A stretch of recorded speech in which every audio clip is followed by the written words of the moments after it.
Well, Ma, what do you think? Pussycat, you look sensational. You really think so, Ma? I really think so. I've never seen you look so beautiful. Oh, thanks, Ma. Who's the designer?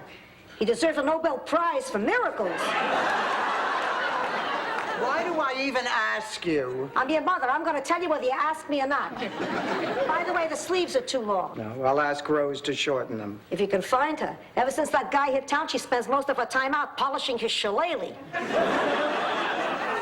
Ma, Rose and Buddy are just friends. Sure. And Michael Jackson was born with that cleft in his chin. Girls, just wait until you see the little number I picked up at the museum banquet. Here I come.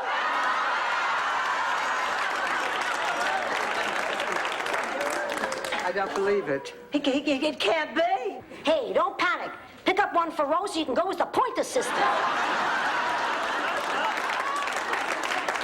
I thought you were going to wear something out of your closet. Well, I was, but as it turned out, nothing fit me. Well, what did you expect, Blanche? Last weekend you ate so many pudding pops, you could have built the Eiffel Tower from the sticks. That is not what I meant. I meant everything just hangs on me. Of course it does. That's why you have to cover it with a dress.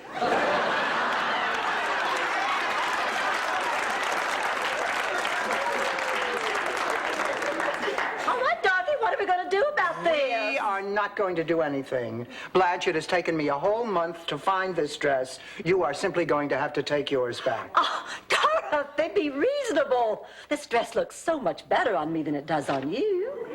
Hi, girls. Oh, I love your dress.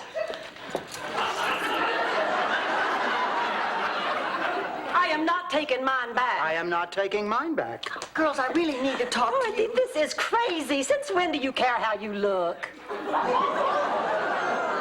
I think it started when I came down from the bell tower and had my hump fixed.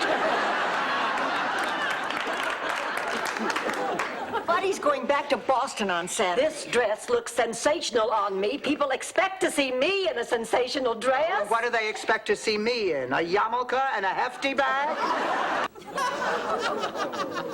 Okay, girls, which goes better, the silver chain or the pearls? The chain. An amateur's mistake. Can't you see that the chain accentuates the many folds of that turkey-like neck?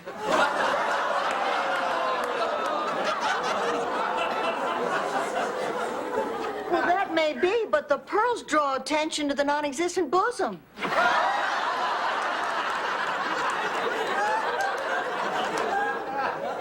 Yes, but the chain leads the eye even lower to that huge spare tire. Jutting out over those square, manly hips. Why don't I just wear a sign that says, "Too ugly to live"? Fine, but what are you going to hang it from, the chain or the pearl? Neither. I'm going to spray paint it on my hump. There's something about her I don't like. Me too. I find her hard to talk to. Me too. She thinks I'm dumb. Me too.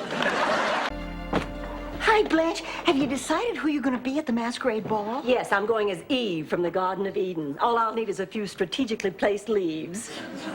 What about a snake? Oh, I already have a snake. I'm going with Hank Quinlan. He's a whiplash attorney.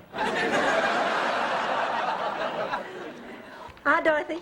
Rose and I are thinking about going to the movies. You want to go? Oh, I can't tonight. No, Barbara's taking me to the experimental theater downtown. Somebody dragged me to a show there one time. 3 men paraded around the stage for 5 hours talking about God and eating graham crackers. They wore masks to cover their faces, but other than that, they were totally naked. And you stayed through the whole evening? Well, I would have left, but one of the actors looked so familiar to me.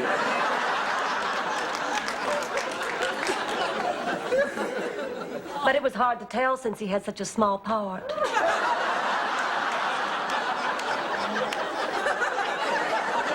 You know, maybe she's right. We didn't give Barbara much of a chance. First impressions can be wrong. You're right. I remember when I was a little girl back in St. Olaf. There was this old lady who lived up the street. She never smiled. I mean, she always looked angry. The kids said she'd kill anyone who even stepped on her property. We used to call her Mean Old Lady Hickenlooper. Yeah, kids can be pretty cruel. No, that was her name, Mean Old Lady Hickenlooper. She had it changed legally because everybody called her that anyway.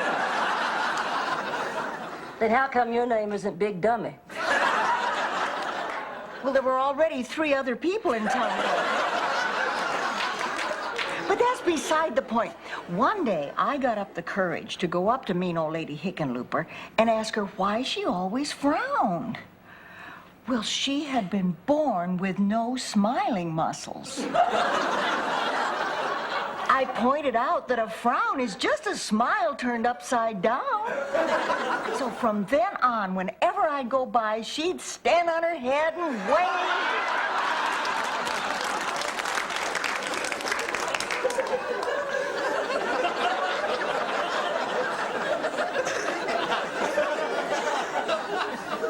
That is one of the stupidest stories I've ever heard.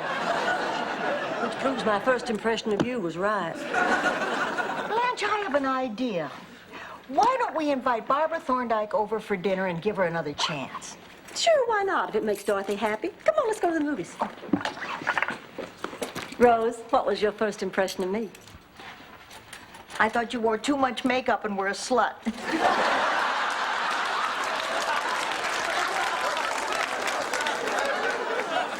I was wrong. You don't wear too much makeup.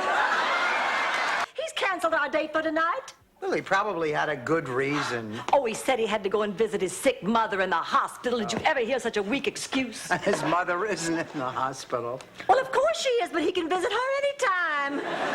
He can only see me tonight. Is my cousin Sven here yet? No, Rose. Oh, good. I got caught up at work and I barely had time to pick up this cake. I wanted to make Sven feel welcome. Rose, that cake is from the Get It While It's Hot erotic bake shop. Whoa! Why, Rose Nyland. Why, that cake is in the shape of... Blanche, we know what it is. I thought it was in the shape of Florida.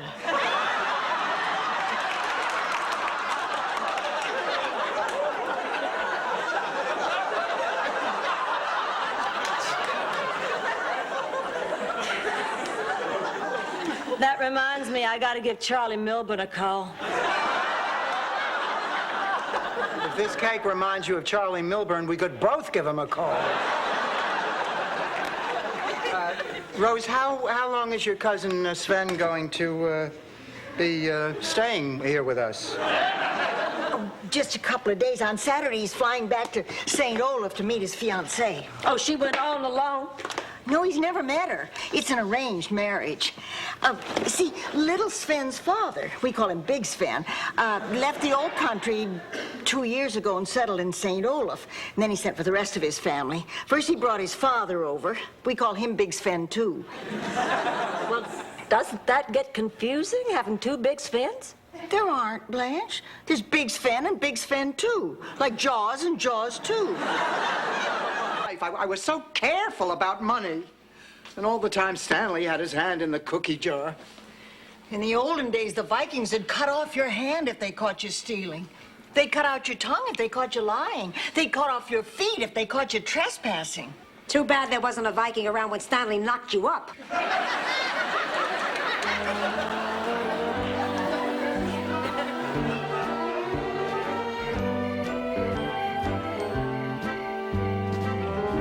Buenos dias, Dorotheo. That means hello, Dorothy, in Spanish. You've really taken command of the language, haven't you, Rose? See?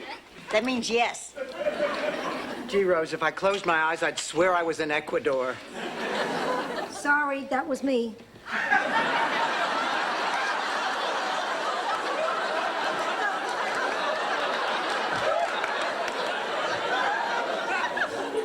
Okay, Rose, I'm ready for class.